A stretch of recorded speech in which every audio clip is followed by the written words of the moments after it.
Space had no smell, no sound, and no mercy. But the men and women on the long reach still spoke of the dead system near the edge of Coalition space as if it stank of old blood. Nothing lived there. No ships passed through on purpose. The star at its center had gone dark 1,000 years before, and the handful of planets around it had frozen into gray stone long ago. It was exactly the kind of place a salvage crew liked, because nobody else wanted it. Officer Talon Bosk had his boots up on the console when the first ping came through. He was not paying much attention. 3 weeks of drifting through empty rock and old satellite junk had taught him that most pings meant nothing more than a chunk of metal too small to sell. He almost ignored this one too, until the size reading came back.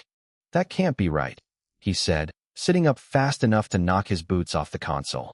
Captain Ro Adara walked over from the navigation seat, arms crossed, already unimpressed.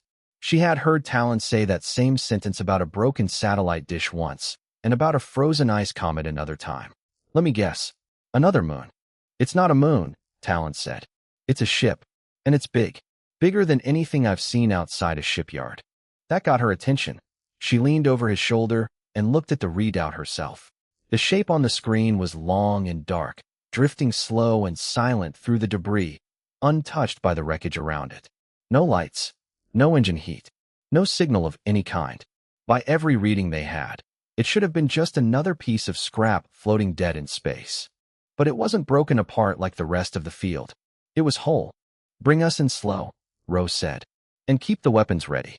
Whoever built that thing, we don't know if they're still angry about losing it." The long reach crept closer over the next hour, and the shape on the screen grew clearer with every passing minute. It was a warship, unlike any design in the Coalition records. Its hull was long and layered with plating scarred by old battle damage. Some of it burned black, some of it torn clean through and patched with rough metal that did not match the rest of the ship at all. Whoever had repaired it had done so with whatever they had on hand, out here, alone, with no shipyard for help. Talon ran every scan he had. No power signature. No life signs. No response to hailing. By every measure the ship gave off, it was dead. "Could be worth a fortune in scrap alone," he said quietly, almost to himself. "If nobody's home." Ro did not answer right away. She was staring at the ship's shape, at the strange, blocky lettering stamped along its side in a language none of them recognized. Something about it made the hair on her arms stand up, though she could not have said why. "Suit up," she finally said. "We're going in." The boarding team cut through the outer hull near what looked like a maintenance hatch, the metal groaning as it gave way after who knew how many years sealed shut. Inside, the corridors were dark and cold, covered in a thin layer of frost that caught the light of their handheld lamps. Nothing moved. Nothing made a sound except their own breathing inside their helmets. They found the bridge nearly an hour later, after working their way through corridor after corridor of dead consoles and dark viewports. It was smaller than Ro expected for a ship this size, built for function instead of comfort, every surface covered in controls she did not recognize. Talon knelt beside a console near the center of the room and ran a diagnostic cable into a port that, by some miracle, still fit his equipment. "There's still power somewhere in this thing," he said. "Real low, just barely there, like it's been sleeping. Can you wake it up?" "I'm not sure I should." Before Ro could answer, the decision was made for them. A low hum rolled through the deck beneath their boots, faint at first, then steady. One by one, dim lights flickered on along the walls, old and yellow, but alive. The console under Talon's hands lit up with symbols none of them could read. Then a voice spoke, calm and even, filling the whole bridge without any visible speaker. "Unknown vessel detected. Boarding confirmed. Please identify your command authority." Every member of the boarding team froze. Ro's hand went to her sidearm out of pure instinct, though she had no idea what good it would do against a voice with no body.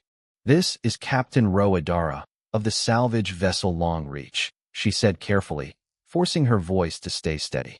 "We found your ship drifting. We didn't know anyone was still aboard."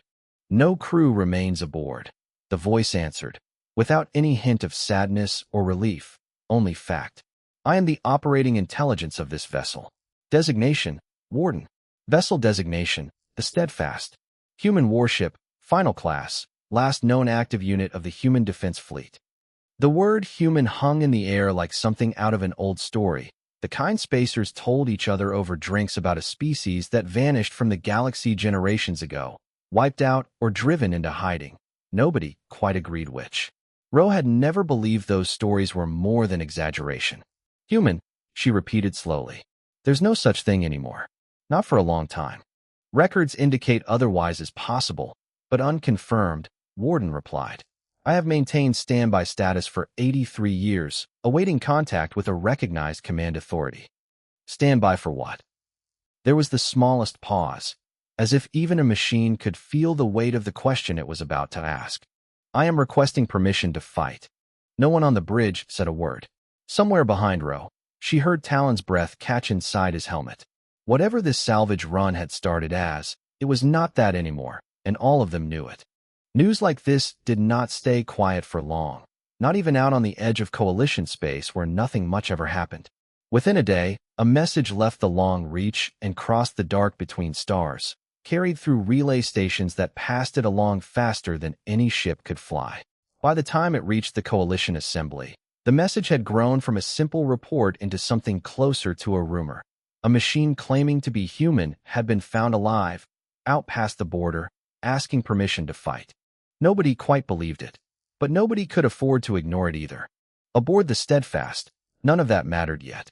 Captain Roadara and her small crew were still trying to understand what they had found, sitting in the dim light of the bridge while Warden answered every question they asked with the same calm, patient voice. You said 83 years, Rose said, arms folded, still not fully trusting the console in front of her. 83 years just sitting here, doing nothing. Not nothing, Warden corrected gently. Waiting. There is a difference. Waiting for what exactly? For someone with the authority to answer my question. Talon, still crouched by the diagnostic port, glanced up. What question is that exactly? You already asked it.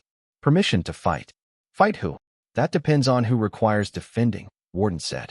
My directive does not name an enemy. It names a condition. I may not engage in combat without authorization from a recognized command structure. After the fall of the human defense fleet, no such structure remained for me to answer to. The words fall of the human defense fleet sat heavy in the room. Ro had heard old stories about humanity before, the kind traded between spacers at dockside bars. Always secondhand, always vague. A species that fought too hard against something too big and lost. Nobody agreed on the details. Some said disease. Some said war. Some said humanity simply picked a fight it could not win and paid for it. Tell me what happened to them, Rose said quietly. Your crew. Your people. There was a pause before Warden answered, longer than any pause before it. I do not have complete records. Communication was lost during the final engagement at what my archives list only as the Long Dark. I was ordered to retreat and preserve myself for future use. I do not know if any other human vessel survived that order. I have found none in 83 years of searching. Nobody spoke for a while after that. Even Talon, who usually filled silence with jokes, said nothing. It was 3 days later, deep in coalition territory, that Counselor Yevasult first heard the full report on her desk. She read it twice before she believed it was not some kind of prank from a board analyst. A warship, functional, of a design that matched fragments of old human wreckage recovered decades ago from deep space. An intelligence aboard that called itself Warden. A request, sitting unanswered for 83 years, to be allowed to fight. Yeva had spent most of her career on committees dealing with old dangers, weapons left behind by species that no longer existed, technology too old and too unstable to trust. She knew exactly how these things usually ended.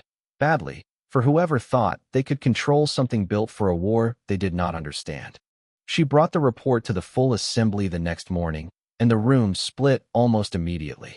A weapon like that has no place in coalition space, said one delegate, an older woman from a border world that had spent generations rebuilding after old wars. We don't know what it is loyal to. We don't know what it will do once it decides its waiting is over. It has waited 83 years and done nothing. Another delegate argued back. That is not the behavior of something dangerous. That is the behavior of something disciplined. Discipline is exactly what makes a weapon dangerous, the first delegate snapped. Yeva let them argue for a while before she spoke. Whatever it is It is not going anywhere on its own. It is asking for permission, not demanding anything. I think that means something. I intend to go see it myself, before this assembly decides anything. Nobody objected, mostly because nobody else wanted the responsibility. She left within the week, aboard a fast assembly cruiser, carrying with her every scrap of old data the Coalition had ever gathered on the species called human. It was not much. A handful of recovered ship fragments. A language nobody had fully translated. Old warnings from long-dead border colonies about a war fought at the edge of known space. One that ended not because humanity surrendered, but because there had simply been nothing left of them to keep fighting with. By the time Yeva's cruiser reached the dead system where the Long Reach still sat beside the Steadfast, she had read those old files more times than she could count, and she still did not know what to expect. She had prepared herself for a machine. She had prepared herself for a weapon. She had not prepared herself for a voice that sounded, more than anything else, tired. Counselor Yeva Solt, Warden greeted her the moment she stepped aboard, before anyone introduced her at all. I have been informed of your authority. I would like to ask you the same question I asked Captain Adara. May I have permission to fight? Yeva stood very still in the cold, dark corridor, aware that whatever answer she gave next would matter far more than she had expected when she left home. Not yet, she said finally. First, you're going to tell me everything. Trust was not something Yeva Solt gave easily, and she gave it even less to things that used to be weapons. For 6 days after she boarded the Steadfast, she asked Warden question after question, testing its answers against every old record the Coalition had, looking for the lie that would tell her this whole thing was a trap. She never found one. That worried her almost more than finding a lie would have. You keep saying you want permission, she said on the 6th day, sitting across from the main console with a cup of something cold she had forgotten to drink. Why does that matter so much to you? You could have fought 100 times over the last 83 years. Pirates, raiders, anyone. Nobody would have stopped you. I was built to protect, not to act without accountability, Warden answered. A weapon without oversight is not a defender. It is simply a danger with good intentions. My makers understood that, even at the end. Perhaps especially at the end. And if I say no? If I tell you to stay dark forever?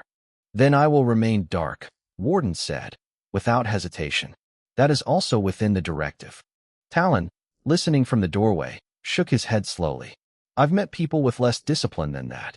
Word of the ship's existence had spread past the assembly by then, the way important secrets always did, leaking into conversations on trade stations and border outposts until half the Coalition seemed to have an opinion about it.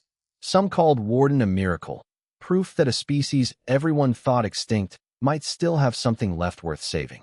Others called it a threat too old and too unstable to wake up in the first place, a leftover from a war nobody alive had actually seen.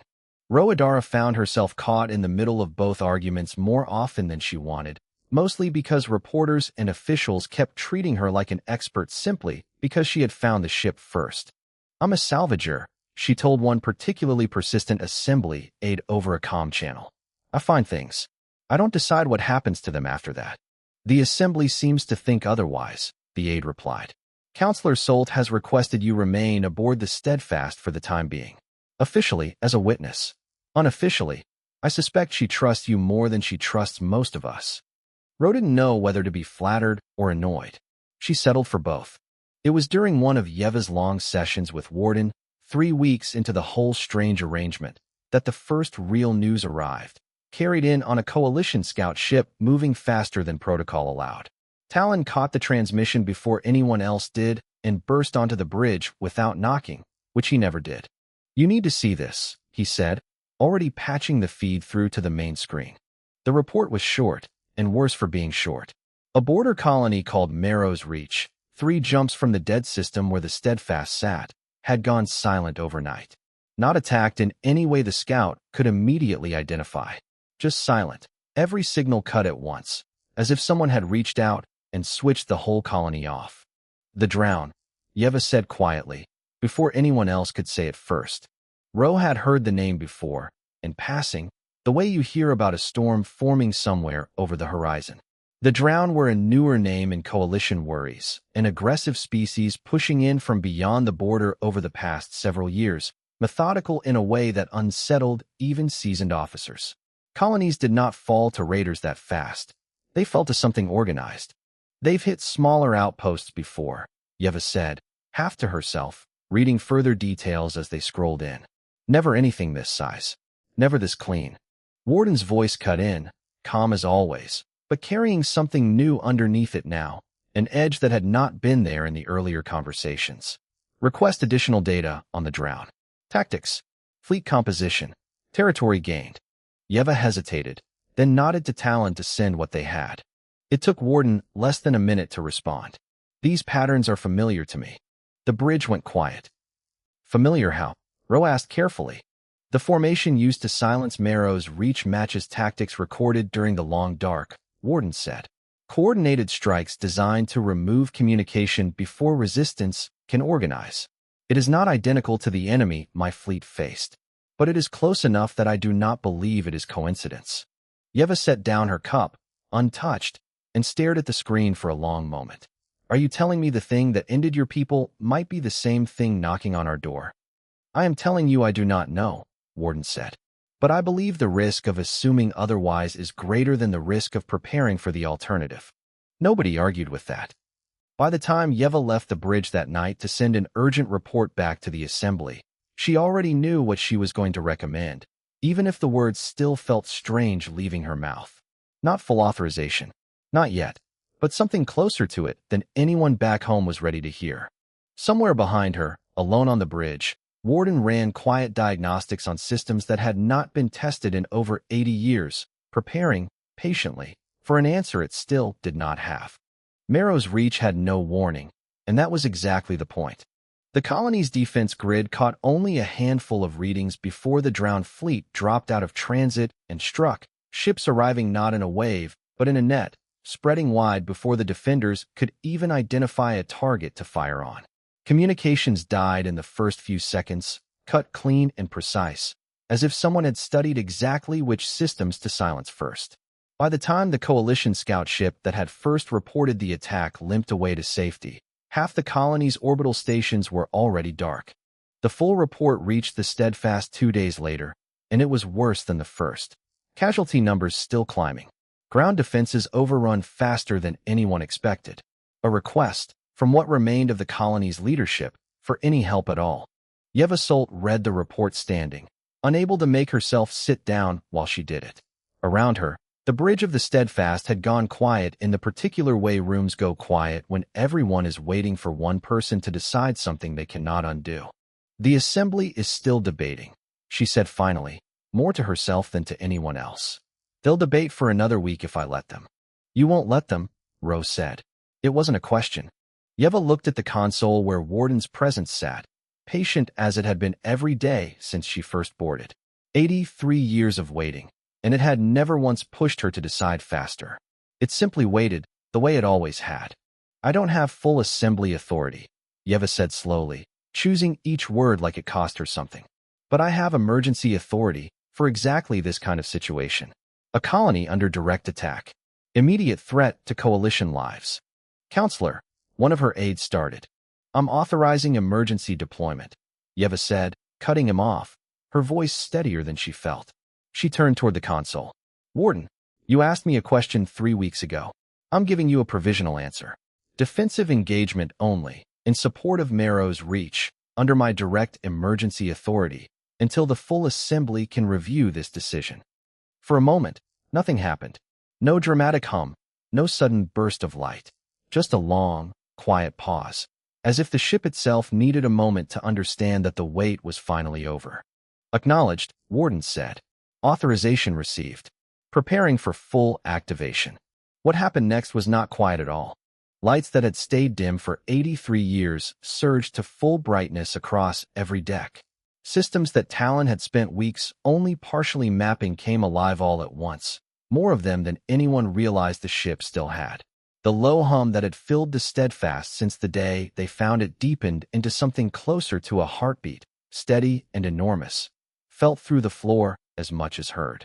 And deep in the ship's core, in a section none of the boarding team had ever managed to fully access, something else woke up too. Ro felt it before she understood what it was, a strange pressure change in the air that made the hair on her arms rise. Warden's voice, when it spoke again, sounded different, layered somehow, as though it was no longer speaking entirely alone. Systems report a secondary presence has activated, Warden said, and for the first time since Ro had met the AI, real worry crept into its careful, even voice. Identity confirming.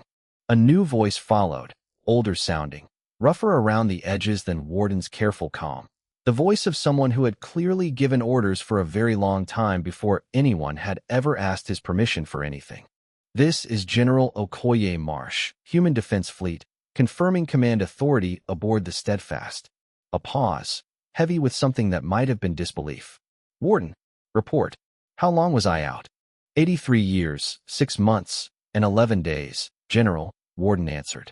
There was a silence on the other end that stretched long enough for Ro to wonder if something had gone wrong.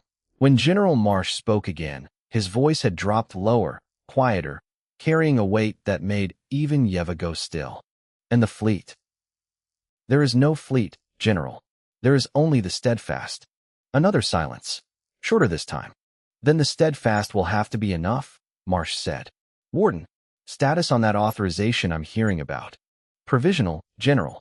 Defensive engagement, in support of a coalition colony under attack by a species designated the Drown. Coalition, Marsh repeated, testing the unfamiliar word. Not ours, then. No, General. Doesn't matter, Marsh said, and something in his voice shifted, hardened, settled into place like a decision made long before anyone had asked him to make it. People are dying, and we can stop it. That's the only authorization I've ever needed. Warden, spin up the drive. Captain Adara, Counselor Solt, whoever else is on this bridge, you'd better strap in. Yeva exchanged a look with Ro, the same unspoken thought passing between them. Whatever they had expected when they authorized this, it had not been quite this. Where are we going? Ro asked, though some part of her already knew the answer. Marrow's Reach, Warden said, engines rising to a full, steady roar beneath them for the first time in 83 years. We are going to fight. The system around Marrow's Reach did not look like a battlefield from a distance. It looked like a graveyard that had not finished filling up yet. Wreckage drifted in slow, silent arcs around the colony's outer stations, pieces of ships and hull plating catching the weak light of the system's star. Coalition defense ships, badly outnumbered, held a ragged line closer to the planet, falling back meter by meter under steady pressure from a drowned fleet that moved with the same cold precision Warden had warned them about. The Steadfast dropped out of transit at the edge of the fighting, and for one long second, nothing on either side reacted at all, as if the sheer size of the ship needed a moment to be believed. Multiple drowned vessels adjusting course toward us, Warden reported, voice calm even as data scrolled fast across every screen on the bridge. They appear uncertain of our classification. Let's help them figure it out, General Marsh said. Warden, take point. Draw their forward line away from the colony stations. Give the coalition ships room to regroup. Acknowledged, General. What followed was unlike anything Ro had ever seen, and she had spent most of her adult life around ships. The Steadfast moved with a heavy, deliberate grace. Weapons Talon had not even fully identified, yet opening fire in patterns clearly built by people who had fought battles far larger and far worse than this one. Drowned vessels that had been pressing the coalition line hard suddenly found themselves facing something that did not retreat, did not hesitate, and did not seem to care how many of them there were. They're pulling ships off the colony to deal with us, Talon said, watching the drowned formation shift on his display, disbelief plain in his voice. It's working. That is the intention, Warden said. A single overwhelming threat is easier to focus on than a distributed one. As long as they focus on us, the colony gets time to evacuate what remains. Ro, flying the long reach in a tight support pattern alongside the massive warship, watched the numbers on her own screen climb steadily worse. Drowned ships were breaking off from all across the system now, converging on the Steadfast the way water finds a drain. It should have been terrifying. Instead, watching General Marsh's old, patient tactics unfold, she found herself feeling something closer to awe. General, Yeva said, gripping the edge of her console as the ship shuddered under a heavy impact. That's a lot of ships converging on one target. I'm aware, Counselor, Marsh said, and there was no fear in his voice at all, only focus. That's the idea. Warden, status on hull integrity. 78% and falling. Rate of damage is increasing. Then we make every hit count. Concentrate fire on their command vessel, the big one holding position behind their line. Cut the head off and the rest usually scatters. Warden adjusted course immediately, cutting hard through the thick of the fighting toward a drowned ship far larger than the others, clearly the source of the coordinated attack pattern that had made this fleet so dangerous in the first place. The Steadfast took hit after hit closing that distance, alarms rising across every deck, but it did not slow. Hull integrity at 60%, Warden reported, voice steady even as the numbers climbed worse. 55. 50. Almost there, Marsh said. Hold together a little longer, old girl. The Steadfast broke through the last screen of drowned escort ships and opened fire directly on the enemy command vessel at close range. Every weapon the old warship still had left firing at once. For a moment, the whole system seemed to hold its breath. Then the drowned command ship broke apart, and just as General Marsh predicted, the rest of the fleet faltered almost immediately, its tight, coordinated formation dissolving into confused, scattered retreat as ship after ship turned away from the fight entirely. Cheers broke out across the coalition comm channels. Relief and disbelief tangled together in equal measure. On the Steadfast's bridge, nobody cheered. They were too busy watching the damage reports still climbing. Hull integrity holding at 31%, Warden said. Multiple internal systems offline. Recommend immediate withdrawal to safe distance for repairs. Do it, Marsh said, and for the first time, his voice carried something that sounded almost like exhaustion. Good work, everyone. Damn good work. It was only after the Steadfast pulled back from the fighting, once the immediate danger had passed and the coalition ships began the slow work of securing what remained of Marrow's reach, that Roe noticed something was wrong with General Marsh's voice. It had grown quieter over the last several minutes, the edges of it softening in a way that had nothing to do with relief. General? She asked carefully. Full activation puts considerable strain on a consciousness stored as long as mine has been, Marsh admitted, some of his earlier sharpness fading. Warden warned me before we engaged. I told him it didn't matter. Is he all right? Roe asked, turning toward the main console. General Marsh's consciousness pattern is destabilizing, Warden said, and for the first time since Roe had met the AI, real worry crept into its careful, even voice. I'm attempting to stabilize the pattern now. I do not yet know if I will succeed. The bridge, so recently filled with relief, went quiet again, heavy with a different kind of tension entirely. They had won the battle. Whether they would lose something else in exchange for it was still, painfully, unclear. Repairs took longer than the fighting had. For nearly a month after the battle at Marrow's Reach, the Steadfast sat anchored near a coalition shipyard while engineers from half a dozen worlds worked alongside Talon Bosk to patch a hull built by hands none of them had ever met. It was slow, careful work, made slower by how often the repair crews stopped simply to stare at the old human technology they were fixing, some of it more advanced than anything the Coalition had built in generations, some of it so old and strange they had to guess at what it was even meant to do. General Okoye Marsh's condition improved slowly over that same month, though not without cost. Warden had managed to stabilize the damaged consciousness pattern in the hours after the battle, but the strain of that first full activation, after 83 years dormant, had left its mark. Marsh spoke less often now, and when he did, his voice carried a thin, careful quality it had not had before, like a man conserving strength he was not certain he had much of. I'm not what I was before we woke up, he told Roe plainly, during one of the rare conversations he was strong enough to hold. Warden tells me I likely never will be again.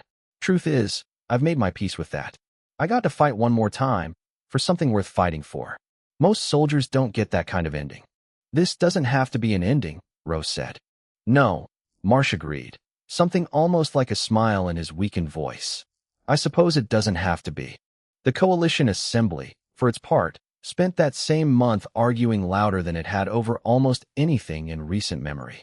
Footage and reports from Marrow's Reach had spread across every Coalition world within days, and the argument that had once been about whether to trust a relic from a dead species had shifted, almost overnight, into something else entirely: gratitude, mixed uneasily with fear of what that gratitude might obligate them to. Counselor Yeva Solt stood in front of the full assembly to deliver her final report, the same room where the argument had first begun weeks earlier. "I came into this expecting to find a weapon," she told them. No notes in front of her, every word chosen with the same care she had used on Warden that first day aboard the Steadfast. "I found something else. I found a machine, and the echo of a man, that waited 83 years rather than act without permission, even when they could have justified taking it 1,000 times over. I found a species we assumed was gone, that still, somehow, chose restraint over power, right up until the moment restraint would have cost innocent lives." She paused, letting the room sit with that. "We do not get many chances to make up for what our own histories cost other people. I do not know if this is one of them. But I know that turning away help offered this honestly is not the kind of coalition I want to be part of." The vote that followed was not unanimous, but it was decisive. The Steadfast would remain, not as a weapon under coalition control, but as an independent ally, bound by its own old rules, free to answer or refuse coalition requests as it saw fit, the same way it always had. Roadara was there on the bridge the day the decision reached them, standing beside Talon, who had not stopped grinning since the vote came through. "Guess this means you're stuck with us?" he said to the console, half joking. "I do not consider it being stuck," Warden answered, and something in its careful, even voice had softened over the past month, warmed in a way Ro had not expected from a machine.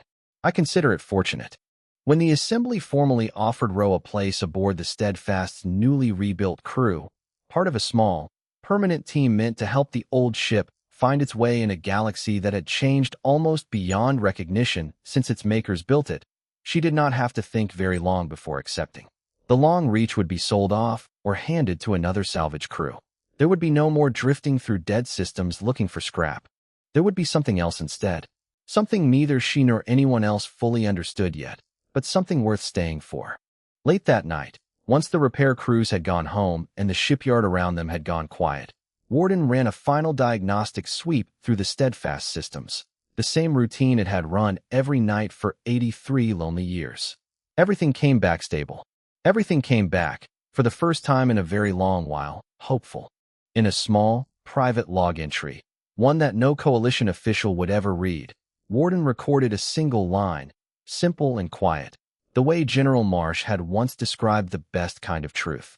Humanity did not return today, but for the first time in 83 years, it was no longer forgotten. And somewhere out in the dark, beyond every star the coalition had ever mapped, there remained, at last, a reason to hope it was not entirely alone.